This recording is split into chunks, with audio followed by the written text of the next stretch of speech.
So yeah, me and music. A lot of people always ask me questions about when did I get into music, what really made you pay attention to it, who's some of your favorite artists, things like that. It was just always a way of escape for me ever since I could remember, buying my first cassette tape, which was E40's in a Major Way. For y'all that don't know that album, go Google it. That's when cassette tapes are still in. And since then, it just was like, wow, I just was so intrigued by, production and certain lyrics and the way people flowed. And then I got into like storytelling, the way certain artists can have certain songs that I can identify with. Thus, meaning music is my life, the lyrics are my story. So as I got older, I kind of leaned towards more relatable music. But you got to remember, when I was a teenager, it wasn't really that many artists out there like that. I mean, we had, as far as lyricists like that. I mean, it was like Nas, you know, who else I could consider a lyricist like that? You had a few, but not that many. It just was overall as a teenager, party music, club music, shit like that. But me, I was always a thinker, and I always loved music that actually made me think, So I kind of lean towards that.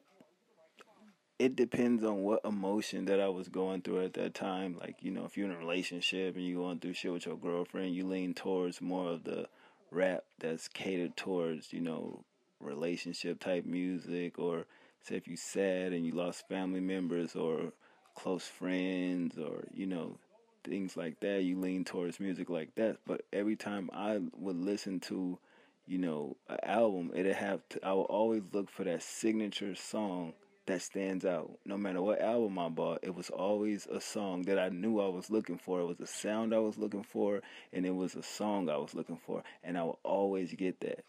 During my Dipset era, Dipset always had, no matter what project it was, I know the king sound I was looking for.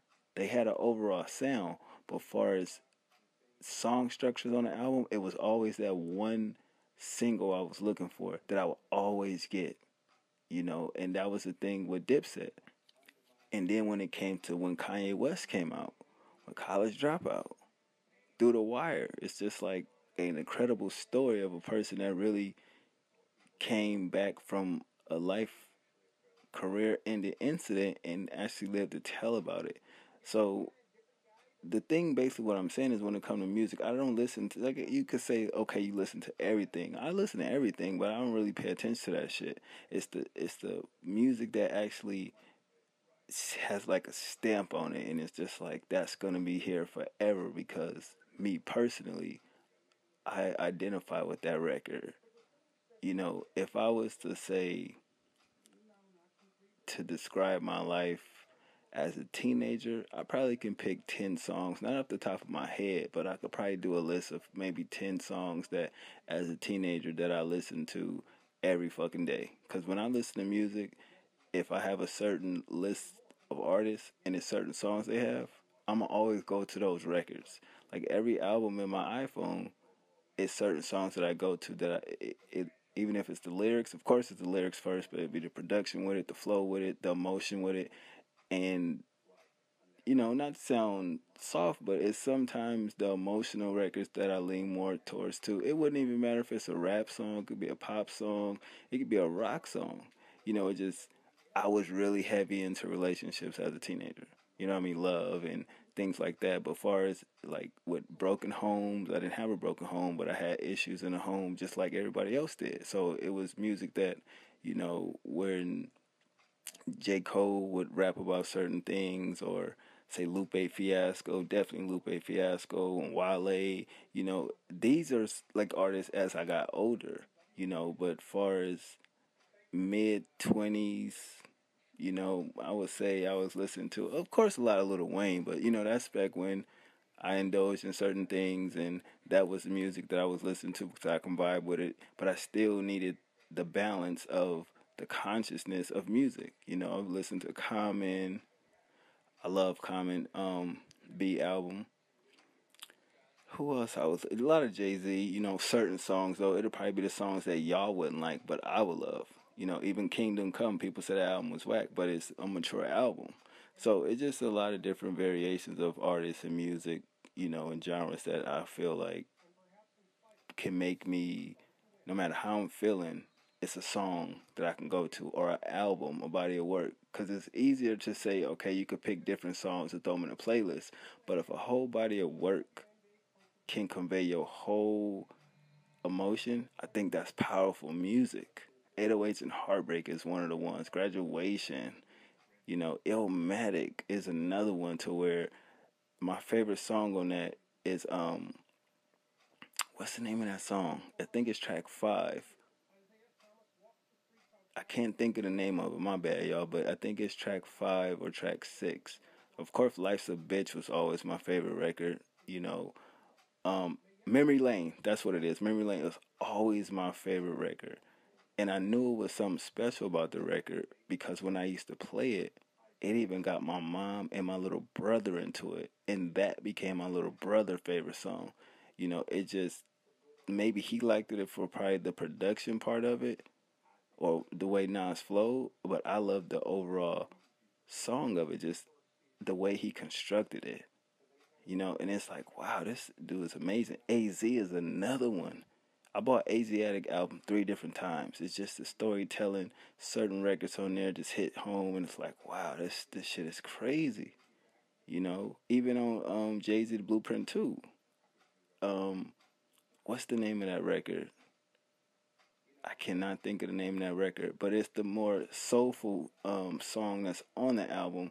To where I used to play it so much that my mom used to be like, you really can pick songs that really identify with what you going through. Somehow, some way. That song right there with the production, the sample, and it's just like at that point in time, it's like, man, that's how I felt. If you was living in my house at that time, you would understand what I was going through, what I was talking about. So music always for me been a way to escape and a way to keep me sane, you know, from the ills of the world. No matter how fucking mad I get, it's always headphones, throw them in my phone, and just zone out. You know what I mean? Grab a blunt, just zone out in my own little world. You know, or if I have a thought in my head, it's a song that can make that thought come out for when I was writing, and I'll be able to get that thought across the right way from listening to that song as inspiration, and then I can write it out. Shit, a lot of music actually got me to pass a lot of my English classes in high school because when you have projects due and they give you the chance to do creative writing, I always got A's because it's just the way I would write a story. Just so it used to have a teacher puzzle. Like, you really just wrote this?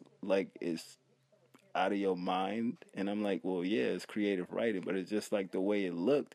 He thought I like plagiarized it. And it's like, no, this is just came out of my mind as a thought, as you know, me going through everyday life.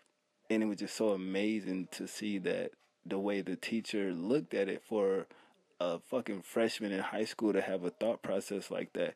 It's pretty amazing. I should have stuck with that going to school and, you know, paying attention in class more and, you know, went to college and things of that nature. But it just always, no matter what school I went to, my writing ability was always incredible to them because they never seen nothing like that. You know, and it makes me think like, wow, if I would have stuck with it, I wonder if I could have been a rapper or at least a writer. You know, so music always been a way for me to kind of express myself in a way to where if I'm feeling something in my household coming up, I can play music, and the way the music is blaring, they can hear it and they will understand exactly what I was going through. Because I can play music that will identify with what I'm feeling at that time, and the emotion, you can feel it through that song. You know, I remember making, you know, mix CDs, and I was at my sister's house, and she was just like, "You made that?" And granted, it's other people's songs, but the way I constructed them on a disc, it was, you would think that it was like a mixtape from a DJ. The way that, you know, I put it together. And I remember her boyfriend coming outside was like, "Yo, I don't really listen to a lot of music, but the joints you picked on that to put on that CD is kind of incredible. And he stood out there with me. You know, we had a couple drinks, and he listened to the whole CD, and he thought that was dope. Like, how did you do that? You know, so I've always been good at things like that. That's why when I hear sequences of albums, the way people put them together, it don't sound right. You know, it's not put together right. So that's what takes me away from the aspect of actually enjoying the project that much more. I mean, it's dope, but they didn't sequence it right. The song didn't belong in that spot. This should have led into that song right there. So I just think that, I guess you would call it A&R on the project or something. I just always been good with music, man. It just, I don't know. You know, I just get inspired, and I could just talk about music for hours. That's why I buy so much music, because it means something to me. It's not just me going to buy a CD because, oh, I'm wasting money. No, that's, I heard it. It means something. You know, this is the type of shit, if I ever have kids, I can leave it to them, you know, and they can look at like, wow, my dad had a really different type of mind. He was unique the way he chose to buy music and listen to music, you know, because you'll look at my collection like, oh, that shit whack, that shit that. But it don't mean nothing to you, but it means something to me, you know. And everybody that know me know I love music to death, you know. And if they stop making it, I don't know what the hell I would do, you know. I mean, it is what it is, but hey, that's just a little story on, you know, me and why I love music. You know, it kind of is. It could tell my story, you know, within 10 songs. I could tell you, you know, what I've been through, where I've gone, where I want to go. But that's just me. What about y'all? One.